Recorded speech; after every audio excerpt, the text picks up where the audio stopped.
Keeping Up with Jones, the Lonnie Jones podcast adventure.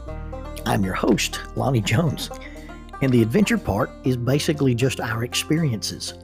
And some of those experiences are as mundane as growing up, being married, being a young married couple with a kid, or being a middle-aged couple with grandkids. Some of the experiences will be my adventures as an outdoorsman, a rock climber, a fisherman, a hunter, or my experiences as a police chaplain who's been assigned to a SWAT team for over 30 years. Some of that adventure may even boil down to the idea that there's a belief that I'm a chaotic Jedi. And either way, we'll take the experiences or the adventures and we'll talk about the facts. The facts will lead to concepts, and the concepts lead to application. Basically, it will be anecdotal wisdom. One cautionary word about the facts is we will tell you the facts just as they happened, but sometimes we'll tell you the facts the way we remember them happening, and sometimes we'll tell you the facts the way we've heard other people tell us the way they remember them happening. In any occasion, it's not an attempt to deceive. There'll be a little bit of embellishment, and it's an all good, clean fun and for learning purposes only. Thank you for keeping up with Jones.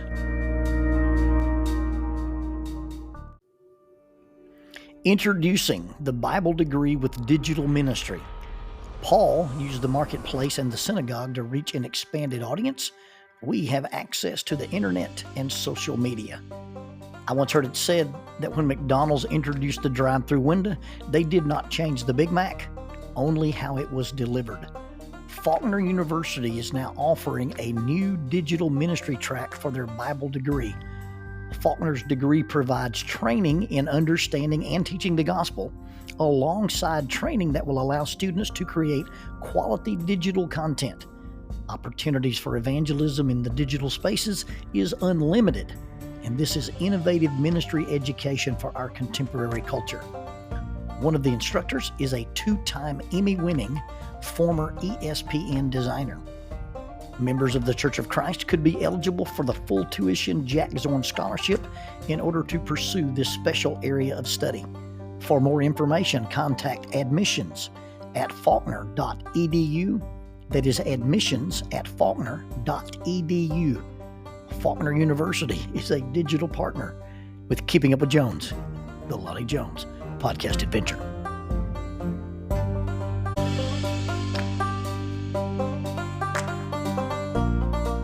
TKM Incorporated in Moss, Tennessee is a construction company that specializes in erosion control, seeding and soil, hydroseeding, hydromulch, minor excavation, and silt fence. They also provide traffic control and construction signs. Their business is keeping people safe, but their passion, their mission, is they wish that all men could be saved. TKM has adopted the nickname the King's Men because as they serve you, they also serve the King. If they could provide any of their services for you, please contact them at 931-243-3958. That is 931-243-3958. Or you can contact them on the net at tkminc2001 at twlakes.net. That is tkminc2001 at twlakes.net. TKM Incorporated is a sponsor of Keeping Up with Jones, the Lonnie Jones podcast adventure.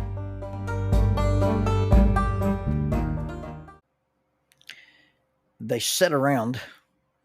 Some were on crude wooden benches. Some of them sat actually on the weight benches. Others leaned against the walls or lockers. Some of them slumped in the floor. They wore cleats, padded thigh pants, and tight t-shirts.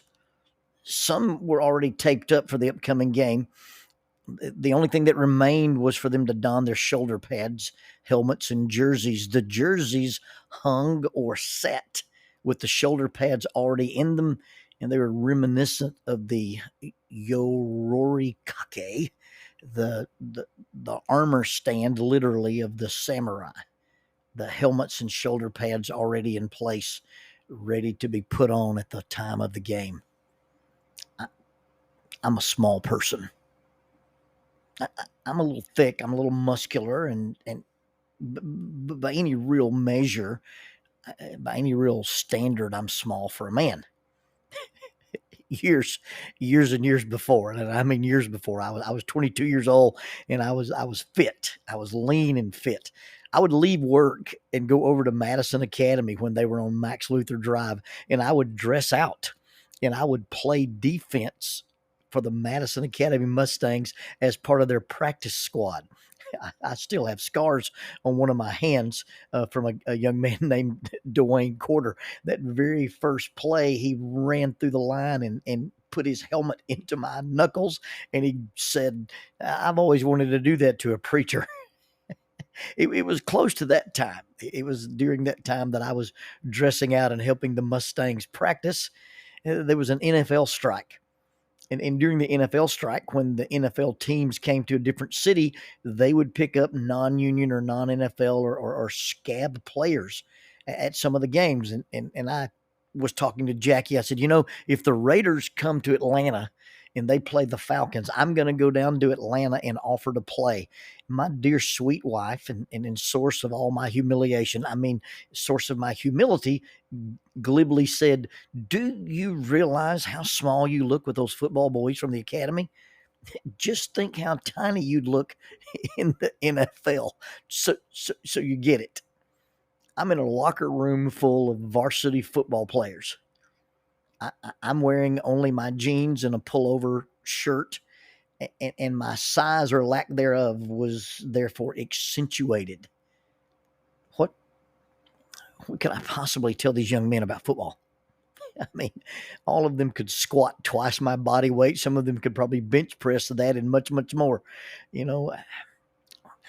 I'd been asked to speak to them before their game, and I walked in and I took a small bundle, 20 to 30 feet of uncoiled rope, and I laid it on a training table. I looked around the room and I just simply asked, "Who benches the most?" Almost unanimously, all the heads turned to look at one burly lineman whose white t-shirt strained over the girth of his stomach, and the sleeves fluttered at the sides because they'd been torn to fit over his massive biceps. The shirt was in stark contrast to the deep color of his skin, and his pride was obvious. He proudly stood and he grinned this electric smile. I looked him dead in the eye and I said, "Are you strong enough to push this rope off the table?" He was almost insulted. He didn't even answer.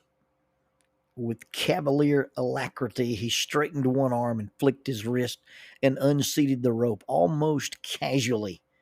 It unbundled and then rebundled itself on the floor in a tangled heap. Nobody was impressed, including myself. The task I'd given him was almost insulting to his size and almost insulting to his strength. After the rope settled down and everybody looked with a dumbfounded face like, "Well, duh," I said, "Now push it back up onto the table." The sparkling smile never faded, but he simply said, I can't." And then I said, "Well, just pick up one end and lead it around the room and then pull it back onto the table." And this he did. Not with a grip of his massive hand, but he simply pinched the end of the rope between two fingers, his forefinger and his thumb, and he walked around the room. And as he walked around the room, the rope, quote unquote, followed him. It followed him over the weights, over the weight benches, over the cleats, over the boys, around the squat rack and between the other players. And eventually he brought it full circle and it came to rest on top of the table. I spoke to the young man in a hushed tone. I said, "That, my friends, is the difference in power and influence.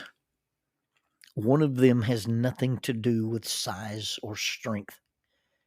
The biggest man in the room does not have the most power, but the man in this room who has the most influence does indeed have the most power. A coach or a team captain can force you to do many things. He can make you lift and squat and sprint and run and bench press and do burpees. But the person on this team who decides that they will live in such a way and act in such a way that they will inspire you, that they will influence you to think differently about yourself, about your value, about your contribution, about your team, and about each other. The person who can inspire you to do your best, to do more, or just try to do better. The person who inspires you wields immeasurable power. You see, it's the difference between power over people or power with people. Mao Zedong, that's spelled Maozedong, or sometimes known by the romanization of his name, Mao Zedong, Maotsettung. This particular quote-unquote leader said, political power grows out of the barrel of a gun. This man probably understood force and coercion and intimidation and violence and extortion, but he knew nothing about real power. After he died, his quote-unquote power died with him. No one is afraid of a dead man. But what about a legacy? What about influence? What about power that persists? What about power that perseveres? What about power that self-propagates even after one has died? Power with people, not over people. In my youth and in my arrogance, the very first time that I took a knife away from a person, this person had a knife and he was unskilled with it and he was threatening someone else with it. And as I confronted him, I arrogantly said, a knife is no bigger than the man who is holding it. But in your case, I'll make an exception. Now, please understand, my act was foolish and arrogant and full of hubris on my part. It does not require a skilled person to hurt someone if they have a knife or a weapon of any kind. In fact, it doesn't require skill. But even though I shouldn't have done that, even so I shouldn't have been as arrogant and full of myself as I was, even though that my action was probably stupid, the words I said remain true. A knife is actually no bigger than the man wielding it. And the same is true about guns, about money, about words, about attitudes, about thought, about beliefs, about decisions, and definitely about power. Power's power. Its uses are in the hands of the user. Words are simply words. Ideas are simply ideas. They can't make people do or not do. They cannot make others feel or not feel, believe or not believe. Now, we often use words and ideas and we use them as excuses for my behavior. But once you say words, those words become mine. You have a responsibility for how you use them, and I have a responsibility for how I use them. And once those words become mine, once you say them and I hear them, I then have the power to alter their power. I get to discern between true and untrue, genuine or false. I get to choose between, is this an attempt to influence, guide, teach, inspire, control, or manipulate? I get to take the words you said and I can label them as benign or malignant, benevolent or malicious. But based on what I think about words, not the words in and of themselves, but the value I give them, I then make decisions. And the ability to make that decision for myself is the true definition of personal power.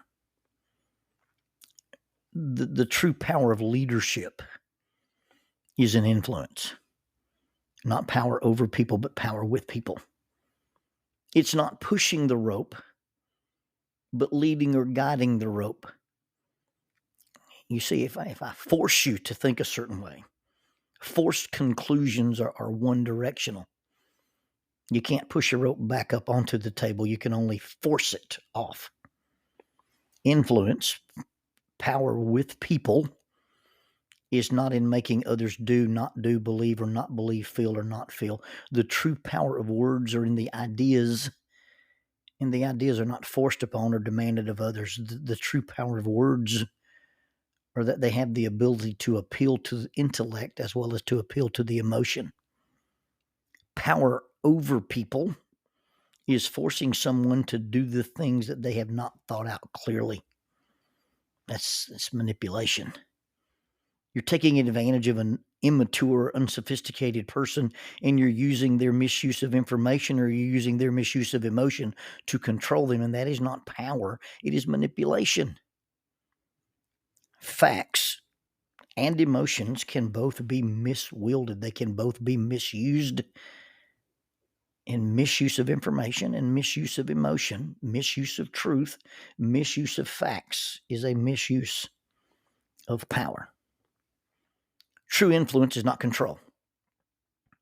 True influence is not causing someone to do, not do. True influence, power with people, is behaving or speaking in such a way that one can lead, inspire, or cause others to think. And thinking for oneself opens up a world of power that the power parasites are those who want all the power for themselves. They want your power. They want their power. They want to control not just how you think, but what you think. And thinking for yourself is the thing that they fear the most, more than anything else. They fear that others will think differently than the thoughts that they prescribe. And by thinking differently, they will exercise their freedom and come to different conclusions. They want power over you, your thoughts, your values, your decisions, and your lives. They are the ones who will use false power, force, coercion, violence to silence the true, authentic, influential power of rational thinking. Once I think, I can decide. And decisions that are based on truth and facts and intellectual honesty are decisions that create intentional living, not reactionary living. Do not mistake autonomy for freedom, and do not confuse consequences with retaliation.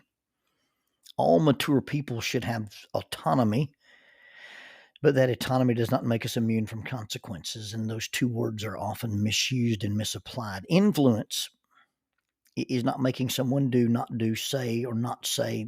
That's just manipulation and control. Real power, real influence is the ability to stimulate someone to think. Not dictate what they think, but simply encourage and facilitate that they think. You offer them all the information, not just one side, but both sides, and you encourage that they think. Leadership empowers. It does not manipulate, control, or force. Being empowered to think and encouraged to think and then to decide what we do with what we think is the true power of freedom. Those who do not want you to think do not want you to be free. And those who do not want you to be free do not want you to think. If we allow freedom of thought to be pushed off the table, those who pushed it off the table are not only unable to push it back, they are unwilling to do so. In order to have power over people, they did not want freedom of thought on the table in the first place.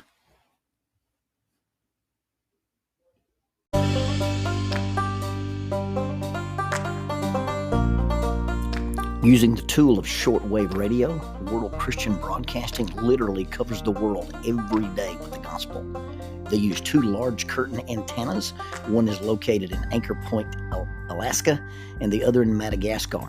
They send out messages that are recorded at their international home in Franklin, Tennessee. They make available 40 hours of broadcast every day. The broadcasts are made in English, Chinese, Russian, Spanish, Portuguese, Korean, English for Africa, and Arabic. They would love for your group to visit them. You can bring your ladies group, your youth group, or your men's group. Just give them a call at 615-371-8707, 615-371-8707, or you can go to 3Ws and a dot, worldchristian.org, find the Donate Here button and make a financial contribution to support this work that literally covers the world every day with the gospel. World Christian Broadcasting, in cooperation with Keeping Up with Jones, the Lonnie Jones podcast adventure.